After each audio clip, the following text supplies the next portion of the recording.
C'est important de favoriser les circuits courts parce que c'est pour la fraîcheur et la qualité des produits, puis pour l'environnement aussi, là. Au lieu que le légume parte de Montréal puis qu'il revienne à Québec, bien, on va essayer de le garder là, le plus possible là, ouais, dans la région. Puis pour aider les producteurs aussi, puis pour le marché.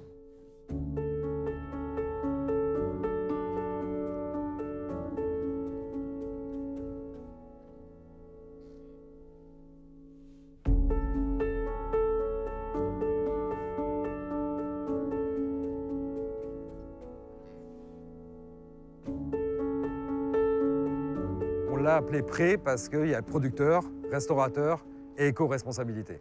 Ça, c'était les 3 lignes directives. On est parti de ces 3 bases de principe, puis on les a travaillées. La base, c'était mettre en valeur nos éleveurs. Nous, de la publicité, on en a parce que si on fait une bonne nourriture, ben, il y a beaucoup de convives qui en profitent. Un producteur n'est pas souvent mis à l'honneur, malheureusement. C'est lui qui nous amène le bon produit, c'est lui la base de notre matière première. Si on n'a pas des bons produits, ben, derrière, la qualité de la restauration va passer de je dirais, passable à... Elle va monter, elle va upgrader grâce à eux. Nous, le but, c'est que le client ressorte en disant « Waouh, j'ai vécu une véritable expérience ». Ça, c'est vraiment le but de notre restauration.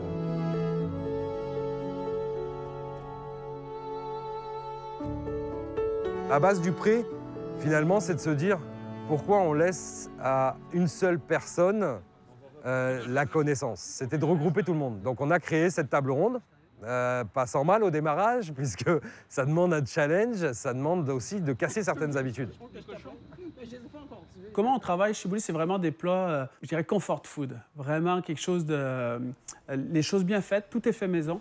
On veut que les gens sortent du restaurant, qu'ils aient plus faim, premièrement, ça c'est très important, qu'ils en aient eu pour leur argent, et bien sûr leur faire découvrir cette petite touche nordique, cette petite touche boréale à l'intérieur d'une épice, à l'intérieur d'une huile, à l'intérieur d'un vinaigre, pour qu'il y ait un wow qui se passe, qu'ils disent « Ah, wow, c'est ça la cuisine nordique, c'est ça que Chez Boulay veut nous démontrer ».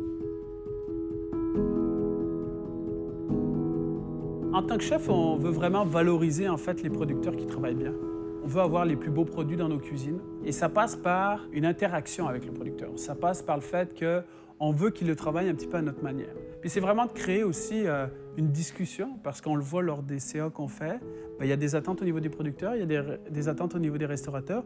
On se challenge, puis c'est là qu'on fusionne et qu'on comprend la réalité de chacun aussi. Au Jardin des Arômes, on cultive environ une quarantaine de légumes. Là. Par exemple, on a de la pomme de terre, on a des poivrons, de la carotte, bien, presque tous les légumes de base, puis quelques spécialités comme on va cultiver des aubergines aussi, puis on a dans des petits fruits, on a des bleuets qu'on cultive, puis on retrouve un peu de tout. Presque tout ce qu'il y a sur le marché, qui est juste capable de produire, bien, on va le produire. En ayant, comme la coop, par exemple, il y a beaucoup de manœuvres qu'on réduit pour un producteur. Par exemple, moi, ça m'empêche de toujours courir un peu partout, là, de faire la livraison, d'aller en champ, de faire ma comptabilité, de faire ma mise en marché, puis tout ça, là.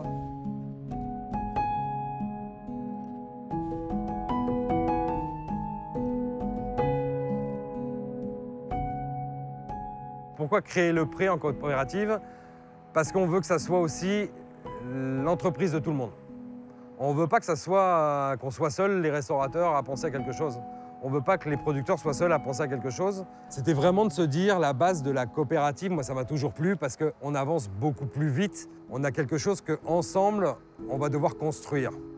C'est sûr que fédérer des équipes, c'est toujours plus compliqué que de monter une entreprise. Avoir tous le même but, c'est toujours plus compliqué. Mais c'est un beau challenge. Coopérative solidaire, pourquoi? Parce qu'on souhaite vraiment que tout le monde se fédère autour d'un projet.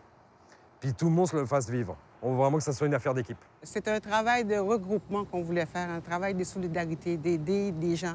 Ça va nous permettre aussi de servir un plus grand territoire puis d'amener plus de producteurs aussi qui font des produits, même des produits très rares qu'on ne pense même pas, parfois marginales, mais qu'on ne connaît pas.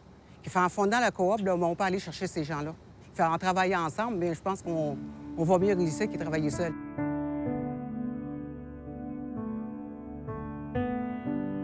Alors, les valeurs de la coopérative, c'est l'équité. C'est de dire on ne va pas valoriser tel ou tel producteur. On va essayer de donner un petit peu à chacun.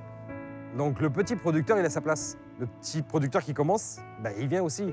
Après, c'est traçabilité. Traçabilité, pour nous, c'est essentiel. Et il faut qu'on sache que ça vient de telle ou telle ferme. Après, c'est le respect de tout le monde.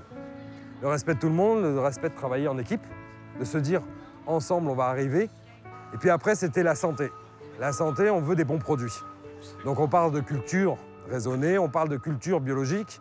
Pourquoi? Parce qu'on veut vraiment que la base du produit soit respectée. On ne va pas aller dans des produits qui sont en pesticides.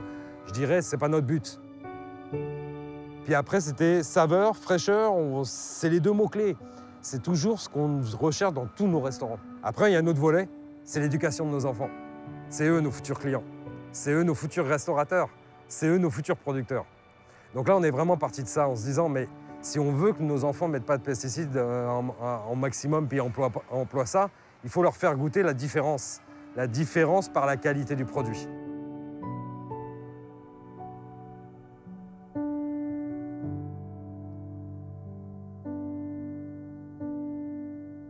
Les gens y apprécient d'avoir une coop là, comme le Pré qui peuvent distribuer ou vendre leurs produits pour leur mise en marché. Je pense au point de vue mise en marché, c'est très important pour les producteurs. C'est un défi. Moi, travailler avec les chefs, c'est un défi pour moi.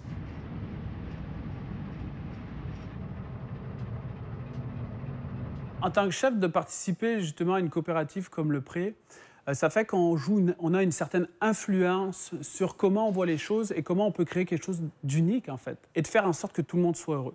Moi, je pense que dans un bon échange, dans n'importe quel service qu'on donne, c'est qu'il faut que tout le monde y soit gagnant. Et je pense que c'est ça, ce lien-là, qu'on n'a pas via un fournisseur qui va nous transférer, par exemple, des produits. Je lui dis, tes légumes ne sont pas beaux, je lui les retourne, ça s'arrête là. Là, on va pouvoir travailler et faire en sorte de modeler notre demande versus qu'est-ce qu'on a besoin et que le producteur peut nous fournir. Donc, c'est ça que je trouve intéressant. C'est pour ça que je voulais participer, malgré le manque de temps. L'avenir du Pré, on va y amener toujours cette notion d'éducation. Ça va être un avenir de bonne table. Ça va être un avenir de je vais aller toujours plus haut dans la qualité de mes produits. Donc voilà, ça c'est notre vision d'avenir. Après, on en fera certainement d'autres de visions d'avenir. On espère en faire plein d'autres. On veut essayer d'aller peut-être traverser l'océan dans l'autre sens, de se dire le Québec a des valeurs et puis a un terroir tellement riche. Pourquoi on ne va pas chercher à l'extérieur, à l'international, de leur amener notre savoir plutôt que d'aller chercher le savoir des autres. Puis à enrichir finalement que la planète arrête de tourner dans le même sens, puis de se dire on peut tourner tous ensemble. Ça, c'est vraiment l'esprit coopératif, puis c'est vraiment l'esprit qu'on veut donner à cette coopérative. Mais on va y aller doucement, par étapes, chaque chose en son temps. Nous sommes très fiers du projet. On a hâte que ça parte, là, parce que de promouvoir là, la coop, puis de voir... En tout cas, moi, je peux dire qu'on voit grand. Jusqu'où ça peut aller, je ne sais pas. Mais je sais qu'on est 3 cerveaux. Ça travaille très fort là, pour rendre le Pré là, le plus loin possible. Les coopératives, à mon avis, doivent servir d'exemple de toute façon, parce que c'est le modèle de demain. Il faut pouvoir aussi se dire que si on veut faire participer les gens à une éco-responsabilité, c'est le devoir de tous. Ce n'est pas le devoir d'une personne ou ce n'est pas le devoir d'une entreprise. C'est de remettre au goût du jour et avec des versions contemporaines, des choses qu'on n'avait peut-être pas accès à l'époque. Et maintenant, on y a accès. Nous, dans notre esprit d'éco-responsabilité, on commence par une petite pierre, puis on veut construire la montagne. La petite pierre, c'est déjà de se dire, on enlève les émissions de carbone un peu partout, et de faire des circuits courts. On essaye d'avoir des véhicules aussi qui sont un peu responsables. Si on arrive à générer à notre petite échelle et à notre moyenne échelle et à notre grande échelle des valeurs comme ça, on va développer une agriculture qui va être complètement différente demain. Et l'agriculture de demain, c'est un peu entre nos mains à tous. Donc si on n'éduque pas nos enfants là-dessus aussi, ils vont faire une agriculture qui va être facile. On ne veut pas une agriculture facile, on veut une pérennité des terres. Donc c'est vraiment notre but à la coopérative.